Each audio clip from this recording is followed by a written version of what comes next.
everybody, I'm doing another video on the prong collar, and it's because I recommend these tools so much. They're really humane, they're very safe for the dog, they get really quick results. Whether your dog is a massive puller, out of control, Tiki is out of control, or is even like shy and you just need to be able to motivate your dog to get your dog functioning and working again, the prong collar is going to be a really useful tool for you. Now, the reason why the prong collar is safe is the martingale feature. When you look at the prong collar, the leash, by the way, goes on this, clips to this D-shaped ring. There's a O-ring, a dead ring. You can, if you need to take in some slack, clip it to both, and then you have limited, kind of takes up some slack in that direction. But what happens is when you switch it here, it tightens only that much. Now the collar, for safety, and I know there's studies done on this, and shame on me, but I kind of forgot the studies, I don't have that information handy. But when they fit high and tight, come here, Pitty, come here, T, come. So you can see right here on this pretty girl's neck, come here, baby, and you're gonna see when I put it on, it's gonna fit high and tight over here. And what that does is it's gonna distribute, good girl, go, okay. It's gonna distribute all of the pressure. So instead of your dog having blunt pressure applied to one part of the throat, it's going to get distributed around.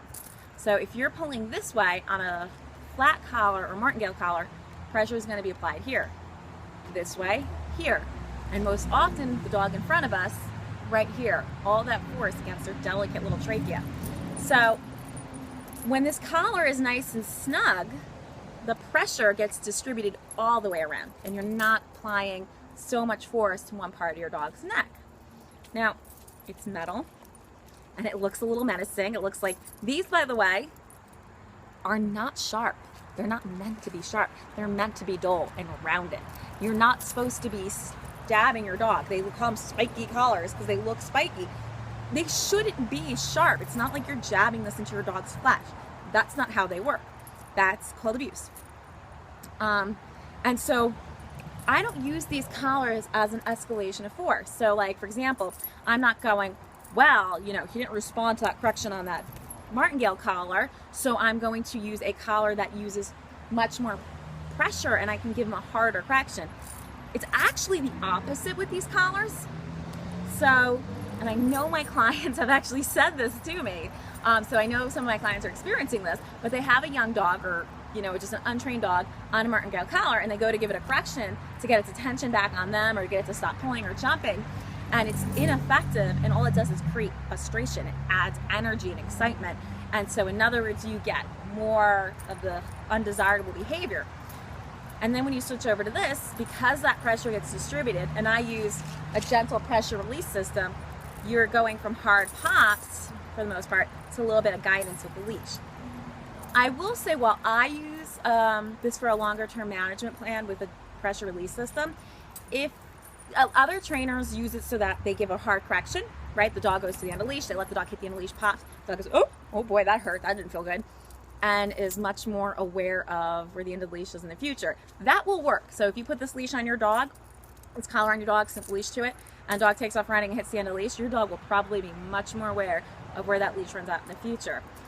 But all in all, it's not really how I use this tool, because I'll also use this tool on young dogs. So anyway, so moving on, first thing I want to do, because I recommend this tool so much, is remind you guys how to put it on and off, how to adjust the links. For these, this is a Herm Spranger. It's a series of links. At any point, you're going to pinch one of the links up, so just anywhere on the collar. You can put your thumb under there and just a little bit of pressure and it pops off, okay? Any link. Let's say this is one link too big. So what I'm gonna do is I'm gonna separate it and go to the next link. I'm gonna bend it again. I'm gonna do a little pressure down below, and I'm gonna grab up here, pinch it a little bit, muscle it out. Now I wanna, and I do this a couple of times, not on the dog, so I get comfortable with it. So I'm gonna then put, I don't even know what you call these things, I'm gonna put one of these in the hole, and you gotta go for these two little holes on the bottom, right? One in, oop, miss it, and then this is an awkward angle, and my wrist is messed up. There we go, second one in. So we're gonna do that again. So me having a little bit of like a sore wrist, I can still do this. So we're gonna do it again, right? We're gonna line it up, put it in the, we'll put it in. Okay, good. And so you wanna make sure it just pops in anywhere does that. I like it from this angle, so we're gonna do it again. Opposite side you saw, put it right back in. You can hold it over here, so you're putting your thumb in the horseshoe shape, and it pops right up. So you can do downward pressure there. So we'll do that again. We're gonna A-frame, downward pressure where that little horseshoe is, and pull it apart. Now I'm gonna put this around my dog's neck, high and tight. Again, the round ring is not the ring I tend to use unless I really need to take up some extra slack. It's this almost D-shaped ring. Tiggy, come here. Come here, quick, quick, quick. Come here. Oh, the mess, those things move so slow. Come on, Tequila. Good girl. I'm gonna bring her over. Come here. Get you in the shot. Good girl. You're good. You're good. Back it up a little bit. So, good. Got her in the shot. I'm gonna go from underneath. Good. I'm gonna pull it up here. I'm gonna stick it in there, just like I showed you guys. Now, she also has this slip lead. It's bright pink, pretty hard to miss. The reason why is you just saw that collar comes undone at any of those lengths. It can pop apart at any point theoretically, but oftentimes we're rushing, we're not paying attention, and we put it on crooked.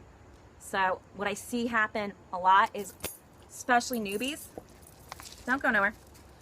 You'll get it in here and then you'll pop it in. You'll be like, oh, I got it. But you didn't. So the collar adjusts a little bit and it comes right off. So there's tension. So I'm gonna go ahead and put this around her. It's already sized for her. Let me get back in the shot so I know we're good.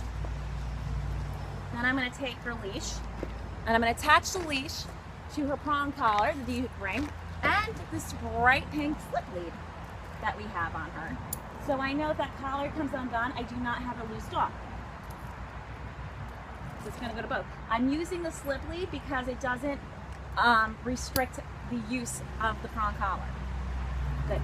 She has already been introduced to pressure and release. This is not her first time in the collar.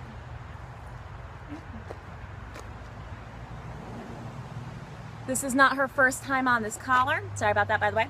So what I'm gonna do is I'm gonna use the leash pressure.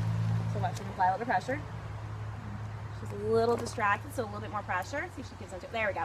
To guide her, there we go, into the right spot. For heel, that sweet spot, thank you, is behind my left leg. So right over here. So I'm gonna hopefully try to stay in the shot as best as possible because it's just me, there's no cameraman. Sorry folks. So what I'm gonna do is I'm gonna try to move back and forth, and what I'm gonna do is I'm gonna apply that pressure like that just to guide her so that she's behind my left foot. So I'm gonna say Tequila, heel. I'm gonna go over here.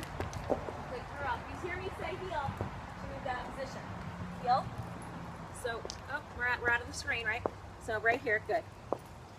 Good, so we're gonna do it again. Good.